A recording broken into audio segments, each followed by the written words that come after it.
प्रिय पंतप्रधान व जगाचे नेते माननीय नरेंद्रभाई मोदी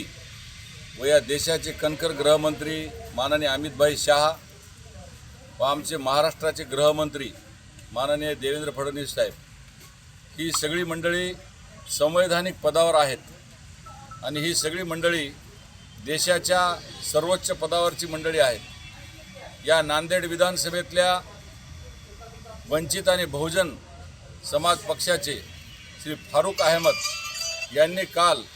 जाहीर सभेमध्ये देशाचे पंतप्रधान माननीय नरेंद्र मोदी, अमित शहाजी, राज्याचे गृहमंत्री देवेंद्र फडणवीसजी यांच्या बाबतीत अतिशय खालच्या पातळीवरची त्यांनी टीका केली। त्यांचे चिथावणीखोर अशा प्रकारचे भाष्य होते।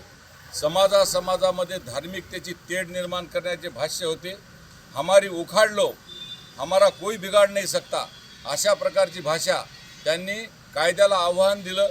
निवडणूक आयोगाला आव्हान दिलं, देशाच्या संविधानाची खिल्ली उडवली, देशाच्या कायद्याची खिल्ली उडवली आणि या देशामधल्या कायद्याला पायदळी तुडवण्याची भाषा केली। म्हणजे हम ही सत्ता है, हम ही सब कुछ है, हमको देख लो, क्या करना है आपको कर लो, हम रास्ते पे उतरेंगे अशा प्रकारची भाषा वापरणाऱ्या या वंचित बहुजन समाज आघाडीचे फारुक अहमद यांच्यावर आम्ही निवडणूक आयोगाकडे तक्रार दाखल केलेली आहे की संविधानाची खिल्ली उडवणं, कायद्याला पायदळी तुडवणं, देशाच्या सर्वोच्च पदावर असलेल्या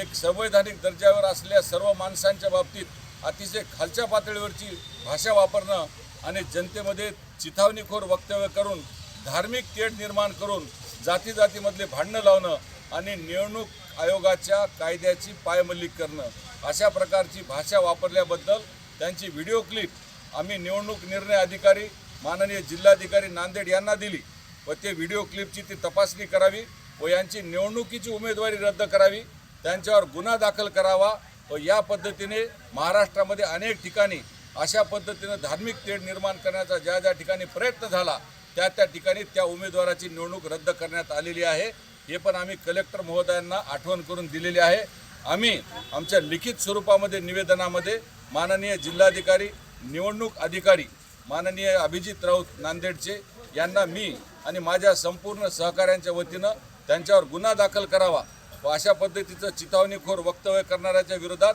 त्यांच्या कायद्याच्या भाषेमध्ये त्यांना उत्तर द्यावं व त्यांची निवडणूक रद्द करावी असे मी माझ्या पत्राद्वारे त्यांना आवाहन केलेले आहे आणि विनंती केलेली आहे। ओके।